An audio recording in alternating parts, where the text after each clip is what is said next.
Hello' everyone, মই অংকিতাই নতুন এটা ভিডিঅ'লৈ আপোনালোকক স্বাগতম জনাইছোঁ। এয়া বৰা চাউল এনেকৈ আপোনালোকে খাই জনাবচোন। মই কালিয়ে তিয়াই থলোঁ বৰা চাউল, তিয়াই থৈ ভালদৰে ৰাতিপুৱা ধুই ল'লোঁ। আপোনালোকে 2 ঘণ্টা তিয়াই থ'ব পাৰে যদি দিনত খাম বুলি ভাবে। মই ৰাতিপুৱা বনাম সেইকাৰণে ৰাতিয়ে তিয়াই থলোঁ। এটা কুকাৰ গৰম কৰি ল'লোঁ। মই চাউলখিনি ভালদৰে পানীৰ পৰা টুকি ল'লোঁ। কুকাৰ গৰম কৰি তাতে মই অন্নপূৰ্ণা ঘি অলপ দিম। ইয়াত মই পানী অলপো ব্যৱহাৰ নকৰোঁ, সেইবাবে মই ঘি সৰহকৈ দিছোঁ। ঘিখিনি গৰম হোৱাৰ পিছত ইয়াতে মই চাউলখিনি হাতেৰে দিলে, যিহেতু কুকাৰটো গৰম হৈ আছে সেইবাবে মই হেতাৰে দিছোঁ। এয়া হেতাৰে চাউলখিনি দি মই ভালদৰে লৰাই দিম যাতে চব চাউলতে ঘিবোৰ লাগি যায়।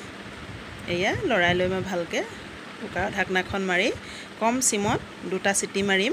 বেছিকৈ গেছটো দিলে ধৰি আহিব, যিহেতু ইয়াত পানী নাই, অলপ ঘিতে গাপত সিজিব লাগিব। ইয়াকে কয় গাপ দিয়া। এয়া হৈ গ'ল মোৰ গাপ দিয়া ৰেডি। এয়া দেখিছেনে, ধুনীয়াকৈ হৈ গ'ল। ধুনীয়াকৈ 2টা চিটিত হৈ গ'ল, বেছিকৈ চিটি নিদিব, লাগি আহিব তলৰ পৰা। এয়া ৰেডি কৰি ল'লোঁ। গুড়, দৈ, ঘৰতে গোটোৱা দৈ, আৰু এয়া বৰা চাউলৰ গাপ দিয়া। আপোনালোকে গাপ দিয়া বুলি কয়নে? আমি গাপ দিয়া বুলি কওঁ, যিহেতু গাপতে সিজে। গুড় মই সজাইহে দিছোঁ, কিন্তু মই নিমখে খাই ভাল পাওঁ, মই গুড় নাখাওঁ। এয়া গুড় সজাই দিছোঁ। আপোনালোকে খাই জনাবচোন। এয়া কেনেকুৱা পালে জনাব। ভিডিঅ'টো শেষত সকলোকে ধন্যবাদ।